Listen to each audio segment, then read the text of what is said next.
Hola, bienvenidos a un nuevo programa. El golpe de Estado de 1976 se propuso refundar una nueva Argentina.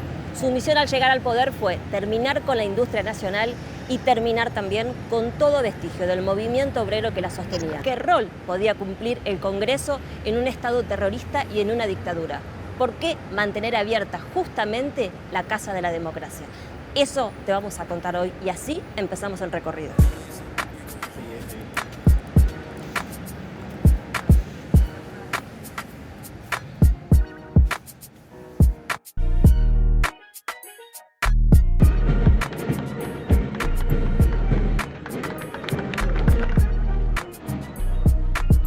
El mismísimo 24 de marzo, la Junta Militar se hizo presente aquí en el Palacio Legislativo y echó a la totalidad de las y los legisladores. Pero al contrario de lo que muchos creen, el Congreso no se clausuró. Todo lo contrario. Este lugar estuvo muy habitado por militares que buscaban darle legalidad a un régimen que, por otro lado, carecía de toda legitimidad. La vida parlamentaria pasó a estar en manos de la CAL, la Comisión de Asesoramiento Legislativo, una comisión cuya función era convertir en leyes la voluntad de los comandantes.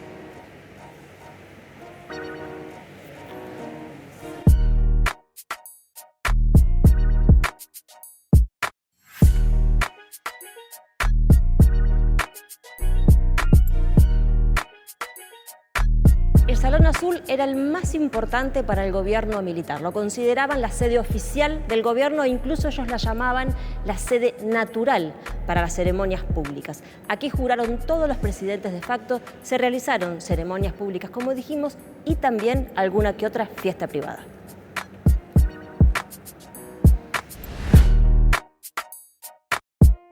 Directamente desde el Salón Azul del Congreso Nacional, sede natural de la Junta Militar, en esta ceremonia, en instantes más, se darán a conocer las bases políticas de las Fuerzas Armadas para el proceso de reorganización nacional. Acto que cuenta con la presencia de sus excelencias, los señores comandantes en jefe de las tres armas. Don Roberto Eduardo Viola, almirante don Armando Lambruschini, brigadier general don Omar Domingo Rubens Grapiña y del excelentísimo señor presidente de la Nación, teniente general don Jorge Rafael Videla.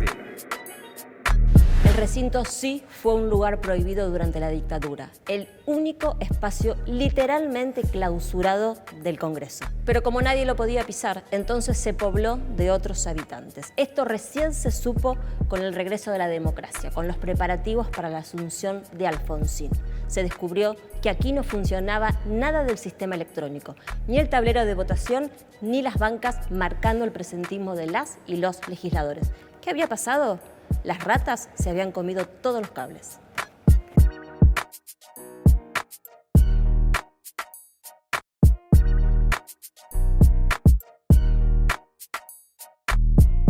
El Salón Ilia se mantuvo como salón de lectura y también se usó para conferencias de prensa de los altos mandos militares. No se trataba, claro, de rendirle cuentas al periodismo, sino de comunicar las nuevas reglas de juego en el Estado.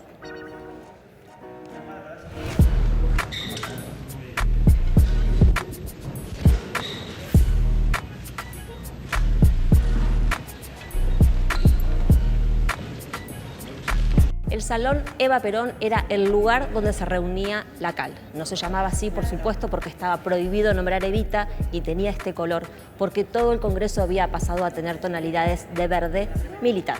Que la CAL se reuniera aquí tenía mucho de simbólico. Este era el lugar más cercano al recinto que se permitía estar.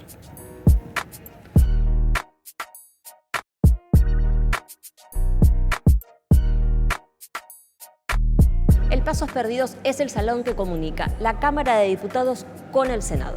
En dictadura se convirtió en una línea divisoria entre dos áreas muy marcadas. Un área de servicios que funcionaba en la Cámara Baja y la CAL, que se había instalado en el Senado. Aquí, este espacio también se aprovechó para hacer actos con pretensiones patrióticas. Siendo las 11:15 de la mañana, ingresa al Salón de Honor del Congreso Nacional el presidente de la Nación, Teniente General Jorge Rafael Videla. De esta manera se da continuidad al 169 aniversario de la Gesta de Mayo. y el abrazo fraterno que simboliza el abrazo de todos sus camaradas. Comandante en jefe de la Armada, almirante Eduardo Emilio Macera, en una emotiva ceremonia realizada hoy aquí en el Salón de los Pasos Perdidos del Congreso de la Nación. General, llegamos a 1977 con esta institución. ¿Con cuál institución se refiere? Con el Congreso de la Nación Argentina. Las instituciones son permanentes, entiendo que sí. Por cierto que sí.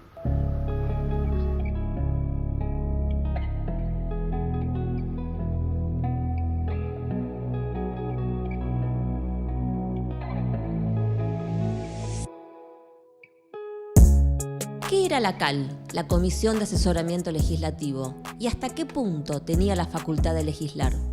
La primera evidencia es que la CAL no podía reemplazar al Congreso como órgano de representación ciudadana, simplemente porque no había surgido de un acto electoral, sino a dedo de los militares.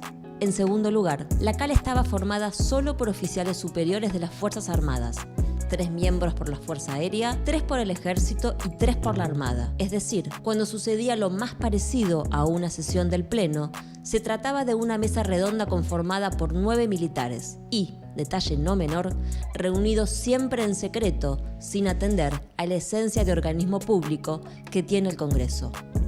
Finalmente, otra diferencia sustancial era que ningún proyecto podía redactarse de cero por la CAL. Por el contrario, esta comisión recibía los proyectos de la Junta Militar y su única función era clasificarlos como de poca trascendencia o de trascendencia significativa, según el lenguaje castrense.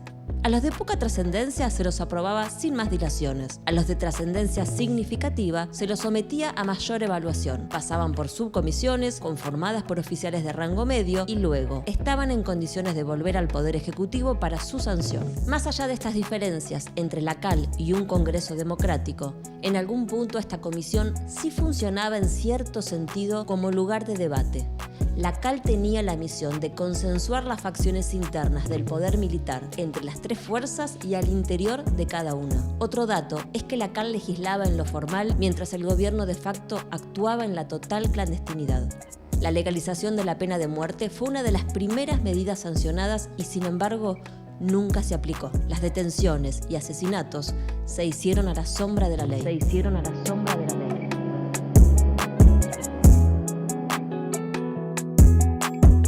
Otra gran cantidad de normas se proyectaron para que las transformaciones de la refundación argentina perduraran en el tiempo. Y entonces tenemos que hablar de las leyes económicas y laborales que fueron dictadas literalmente por el poder económico y apuntadas directamente contra el movimiento obrero, mostrando, claro, la complicidad del poder militar con el civil. Se modificó la ley de contrato de trabajo, se eliminó el fuero sindical, la huelga dejó de ser un derecho para ser un delito penal y con la ley de entidades financieras se legisló para quitar toda restricción y control a las inversiones extranjeras, favoreciendo la concentración y la extranjerización de la economía. Después de la Guerra de Malvinas, los dictadores vislumbraron el final del régimen y se concentraron en leyes de protección, como por ejemplo la ley de autoamnistía. Muchas de esas leyes se derogaron con la llegada de la democracia. Otras siguieron vigentes por muchos años más. La CAL quiso ser un intento de legalidad de la dictadura, que sin embargo nunca encontró legitimidad.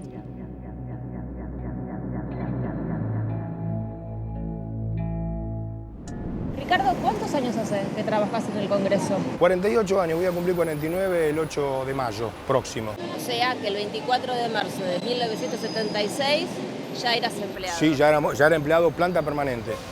¿Y qué recordás de ese día? Recuerdo ese día que cuando vinimos estaban los militares en la puerta con un listado de gente que nos decían que el que no estaba en el listado tenía que presentarse al lunes siguiente.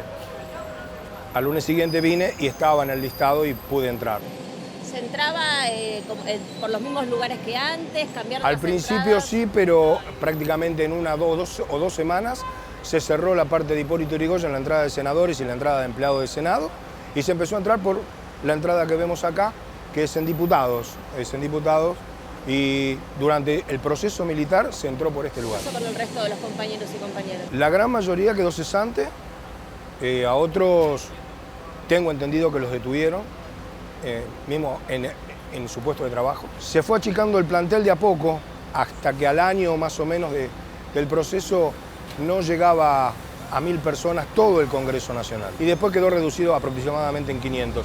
Senado de la Nación era aproximadamente menos de 200 personas. Cuando antes eran 3.000, 4.000 personas en Senado. 48 años hace que trabajás. ¿A qué edad entraste? A los 14 años. Esa juventud te salvó un poco de entender lo que estaba pasando. Sí, obvio, era muy chico, lo fui entendiendo con los años. Y sobre todo con las cosas que pasaban, que tenía muchos compañeros, empezaron a quedarnos sin compañeros, sin nada. Solamente veíamos militares. Antes de que sigamos hacia adelante, te Sí. propongo que me recrees un poco cómo fue la semana anterior a ese 24 de marzo. Dale. Pero si te parece, Dale, ¿me lo contás ya adentro? perfecto. Buenos días. El 24 de marzo, el día del golpe, cayó miércoles, un día de semana, pero además el Congreso ya estaba en pleno funcionamiento para esa fecha del año. Del día anterior, el 23 de marzo, estaban en sesión y abruptamente se levantó la sesión y como nosotros estamos muy cerca de lo que es presidencia del recinto, vimos pasar al presidente del Senado, Que era... Luder, muy rápidamente a buscar sus cosas y todos los senadores salieron muy rápidamente.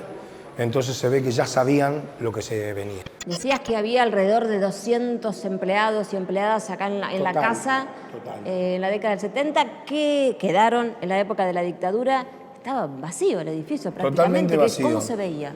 Desolado, triste y muy sin sonido, mudo. Bueno, el silencio salud. Sí, eso lo decían. ¿Qué lugares eran los más importantes para ellos y vedados para el empleado raso? Y donde estaban las autoridades más grandes de cada arma. También acá se vislumbrarían ciertas internas, porque no era fácil que convivieran las tres fuerzas, No ¿no? comían juntos, no había reuniones de distintas armas, las directivas eran muy verticalistas de cada arma hacia su gente. El que me recomienda a mí para que haga la conscripción está en el libro Nunca más por el robo de bebés. Tenemos un compañero de Senado que es un nieto recuperado que nació en la ESMA el mismo año que yo hice la conscripción. ¿Cómo fue eso de los compañeros y compañeras que empezaron a dejar de verse, que se sabía? Vos me dijiste incluso que se llevaron a gente que estaba ya en el Congreso. Han venido a buscar gente y lo que yo no puedo confirmar, pero fue un secreto a voces, que en Entre Ríos 149, que ya era un edificio del Senado, dicen que en uno de los departamentos funcionó un centro clandestino. No me consta, fue un rumor que corrió sobre todo cuando vino la democracia, que decía que ahí sí hacían operaciones. Y eso de que se llevaron gente desde acá, ¿cómo se los llevaron? ¿Cómo los vinieron a buscar? Y ¿Cómo fue? venían a trabajar y no llegaron, los estaban esperando. Bueno, este es el Salón Rosado. Tengo entendido que acá era como la sesión o el pleno de la CAL. ¿Qué lugar que eligieron, no? Justo el Salón Rosado, el Salón Eva Perón. Que no se llamaba en esa época Eva Perón. Pero sí era el Salón Rosado, sí. Originalmente tenía el color rosado, pero cuando vos lo Sí, conociste, no, se le pero- decía el rosado Claro, y no pero lo yo era. en la época de los militares acá no se entraba. Ni siquiera pudimos entrar a limpiar nosotros acá. O sea, limpiaban ciertas ordenanzas de mucha confianza de ellos. No, era un lugar muy sectario este. Precisamente se reunía la plana mayor y tenía miedo a un atentado o algo. ¿Y hacia allá que estaba clausurado? ¿De qué manera? ¿Cerrado? Cerrado y no atendido, totalmente abandonado. ¿Te animabas a hablar estas cosas entre tus pares o lo hablabas fuera de acá? Cuando ya terminó, ya caía la democracia. Después de Malvinas. Después de Malvinas cambió mucho todo. ¿Las escaleras y los ascensores también eran lugares de mucho miedo para los militares? Había temor, había un coronel que iba siempre con el arma en la mano y abría el ascensor esperándolo con el arma en la mano. Eso trajo que el ascensorista, porque había ascensorista, casi se muere de un infarto. Le pedía que por favor no tire. Y él no iba a tirar, simplemente estaba esperando el atentado, la persona que lo iba a atacar. Ese era el miedo de él. Se cortaba el pelo y se afeitaba con el arma en las manos, que yo me reía porque yo lustraba los zapatos y cuando tenía que lustrar el zapato me daba justo el arma. Digo, espero que no se duerma y gatille, o tendrá el seguro. ¿Cómo fue ese regreso democrático? ¿Qué cosas pudieron...? Primero supongo que te encontraste con un montón de compañeros y compañeras que No, fue una alegría increíble. Fue una alegría primero por volver a la democracia, después porque empezó a entrar un montón de gente para llenar los lugares que estaban vacíos. Entonces la gente que venía estaba muy contenta por conseguir su trabajo y nosotros estábamos muy contentos por ese renacer del Congreso. Los primeros 3 años de la democracia fueron, para mí, los mejores 3 años de mi vida en el Congreso. Son irrepetibles, fueron hermosos. Ricardo, la vida del país vos la viviste en el Congreso. Es donde yo me crié, donde yo aprendí a ser un hombre, tuve una familia, en fin, me desarrollé en todos los sentidos. Y le agradezco al Senado de la Nación el haber encontrado gente muy buena que me ayudó, y mucho. De eso no me voy a olvidar nunca. Algunos ya no están, otros siguen estando, porque siempre hay gente muy buena acá, hay gente muy buena. ¿Qué le decís a la generación joven que no vivieron lo que vos sí? Y es muy difícil, sobre todo explicar la época de la dictadura, es muy difícil. Ahora hay una libertad muy grande, uno tiene un montón de cosas que puede decir, hacer, que nosotros no la tuvimos, o estuvimos muy reprimidos. Y bueno, es muy difícil explicarlo, pero que lo disfruten, Por eso, siempre en democracia, siempre en democracia. Muchas gracias, Ricardo. A vos, a ustedes, gracias.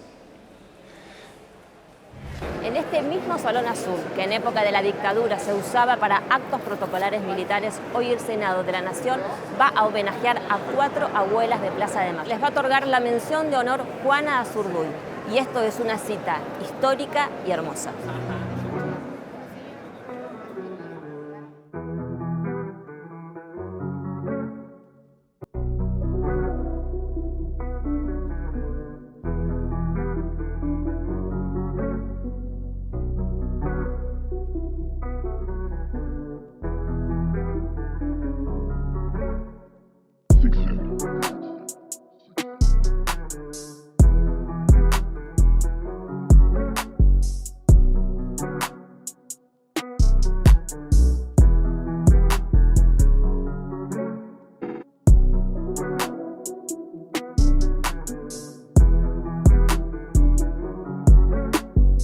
Juana Azurduy es una mención especial que se otorga a personas por su aporte a la sociedad. Las abuelas vienen trabajando desde 1977 por la búsqueda y restitución de nietos y nietas apropiadas. Éramos mujeres, no como ahora ustedes, que sabían hacer guiso, lavar, planchar y muy poquitas profesionales. Pero tuvimos la idea de juntarnos y salir a la calle en plena dictadura. Y Mar del Plata era así, 200.000 habitantes, todo marcado. Nos fuimos frente a la iglesia, la catedral, nos pusimos pañuelos y con unos consignas, milicos, hijos de puta, que es lo que han hecho con los desaparecidos. No fuimos tímidas.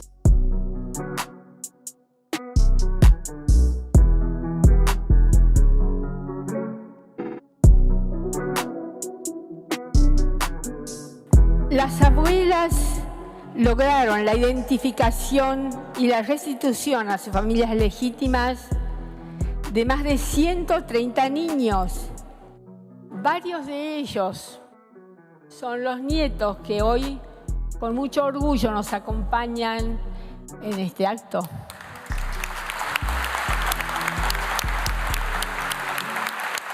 ¿La lucha las hizo tan longevas?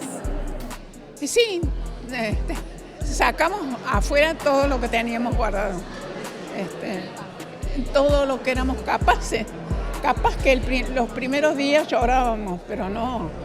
Después dijimos, no los vamos a buscar llorando porque ellos, con lo que hicieron, que querían una patria mejor para todos, no estaban llorando. Entonces, bueno, los buscamos como seguimos ahora. ¿Cuál fue el periodo más difícil? ¿Fue el inicial en la dictadura? ¿Fue en la democracia? ¿Fue en los momentos en los que el negacionismo...? Para mí, El momento más difícil fue cuando asumió Alfonsín, nos recibió recién a los 2 meses, entonces ya nos dimos cuenta que no estaban, porque una persona como Alfonsín, tan directo, tan creíble y todo, que no nos dijo a dónde estaban, nosotros ya pensamos que por eso ese es lo más angustioso.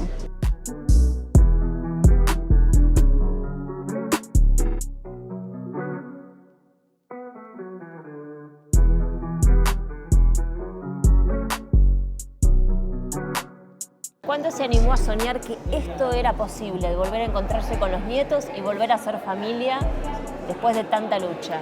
Yo desde que enterramos a mi hija Laura, porque nos entregaron el cuerpo, le juré ante su tumba que no iba a descansar un solo día de mi vida futura para buscar justicia para ella y sus compañeros y para encontrar su hijito. O sea que mi voluntad fue ella. Laura, que sabía que la iban a matar, que sabía que el nieto no me lo habían dado, por presentimiento de madre nomás. Y a partir de ahí empezó mi lucha, a caminar y encontrarme con otras mujeres que como yo tenía el mismo dolor. Y a partir de ahí, estos 45 años que tenemos luchando las abuelas de Plaza de Mayo. Y fuimos aprendiendo, viajando, pidiendo el reconocimiento internacional de nuestra lucha, buscando la forma de identificarlos. Nace un Banco Nacional de Datos Genéticos, la forma de identificar los huesos, antropólogos forenses también nombrados por nosotros. Y entonces a partir de ahí hicimos tanto que estamos luchando para más todavía, que es encontrar lo que falta. Pero no tenemos odio, ni rencor, ni revancha. Justicia. Esas 3 palabras, memoria, verdad y justicia, son nuestro lema.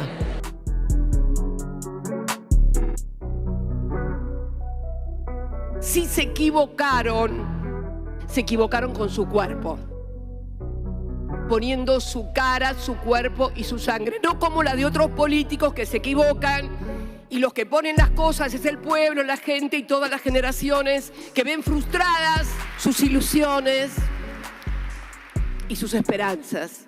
¿Cree que estos 40 años de democracia sirven para decir que efectivamente nunca más es nunca más? Yo pienso que nunca más, pero es tan impredecible la vida, porque cuando uno vive tantos años como yo tengo 84 años, y cuando uno vive tantos años uno siente que la vida no hace lo que uno propone. Y yo realmente siento que no ha sido en vano el trabajo de las abuelas, el trabajo de las madres, el trabajo de los hijos, de los nietos. Yo creo que no ha sido en vano, porque hemos tenido la recompensa de reencontrarnos y de seguir buscando a los que faltan. En el año 83, año de la transición democrática, los militares empiezan a abandonar progresivamente este lugar. Cada vez se los ve menos por los pasillos y se empieza a escuchar hablar de restablecer el Estado de Derecho. Efectivamente, el Congreso volvió a ser la casa de la democracia, el lugar de representación política del pueblo y de las provincias. Esta fue nuestra contribución a la memoria y hasta acá llegamos. Pero como cada 24 de marzo decimos, nunca más.